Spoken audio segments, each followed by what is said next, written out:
शहर से बहुत दूर उत्तर पूर्व के घने अंधेरे जंगलों में भारी बारिश हो रही थी। पानी की बूंदें पत्तों को चीरती हुई गिर रही थीं। 4 जंगली जानवर दोस्त शेरू, भोला, लीला और कौशल्या अपनी जिंदगी की सबसे खतरनाक यात्रा पर निकले थे। वे तलाश रहे थे कालिका मंदिर, एक प्राचीन मंदिर जिसमें रक्त काली नाम की पत्थर की मूर्ति थी। जिसने उसे छुआ उसे अमरत्व और असीम शक्ति मिल जाती थी, लेकिन जो लालच लेकर लौटा वो कभी जिंदा नहीं लौटा। पिछले 8 महीनों में 3 पूरी टीम गायब हो चुकी थी। फिर भी शेरू का यकीन था ये सिर्फ कहानी है। पहली रात वे जंगल के किनारे वाले गांव मयूर खोली पहुंचे। बुजुर्ग पॉर्क्यूपाइन मुखिया ने कांपते हुए कहा, बच्चों वहां मत जाना, वो जंगल नहीं, वो भूखा है। रात 12 बजे के बाद कभी पेड़ पर चढ़ना मत। अगर कोई जानवर तुम्हें देखकर भी नहीं भागा तो समझ लेना वो अब जानवर नहीं रहा। और सबसे खतरनाक, अगर कोई औरत की आवाज तुम्हें नाम लेकर पुकारे कभी जवाब मत देना। चारों हंस दिए। भोला ने मजाक उड़ाया, चाचा हम मजबूत पंजे और दांत लेकर जा रहे हैं, भूत नहीं। मुखिया ने सिर्फ गहरी आह भरी। अगली सुबह वे जंगल में घुस गए। पहले 2 दिन सब ठीक था। खूबसूरत पक्षी, झरने, पुराने खंडहर। कौशल्या को कुछ प्राचीन नक्काशी मिली, सब उत्साहित थे। तीसरी रात बारिश तेज हो गई, उनके घोंसले हिल रहे थे। अचानक दूर से आवाज आई, शेरू, शेरू इधर आ। लीला ने चौंक कर पूछा, तुमने कुछ कहा? शेरू ने सिर हिलाया, नहीं। फिर वही आवाज, अब ज्यादा करीब, भोला भाई मदद कर।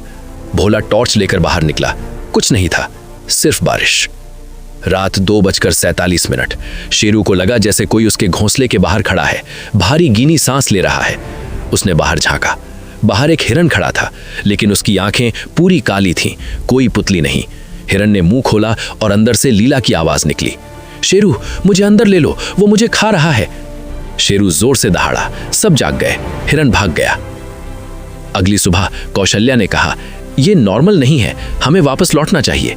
लेकिन शेरू ने मना कर दिया, बस 4 किलोमीटर और अंदर, मंदिर बहुत नजदीक है। चौथे दिन उन्हें मिल गया, विशाल पत्थर का द्वार, जड़ों और लताओं से ढका हुआ मंदिर। अंदर घुसते ही हवा ठंडी और सड़ांध भरी हो गई।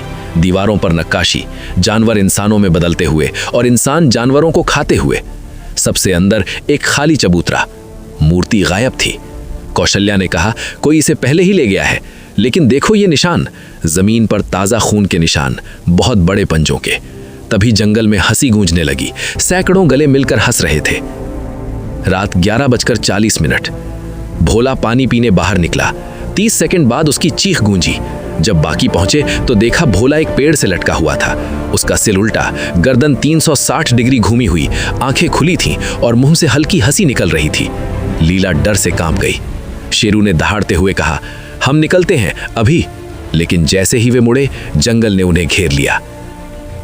पहला जानवर एक विशाल सड़ा हुआ बाघ, आधा शरीर सड़ा हुआ, हड्डियां दिख रही थीं, फिर भी तेजी से दौड़ रहा था, उसकी आंखों में इंसानी चमक। दूसरा 20 फीट लंबा अजगर, जिसके शरीर पर इंसानी चेहरे उभरे हुए थे, जैसे जानवर उसके अंदर जिंदा कैद थे। तीसरा भेड़िए, लेकिन 4 पैरों पर नहीं, 2 पैरों पर चल रहे थे। चारों भागे मंदिर के अंदर वापस।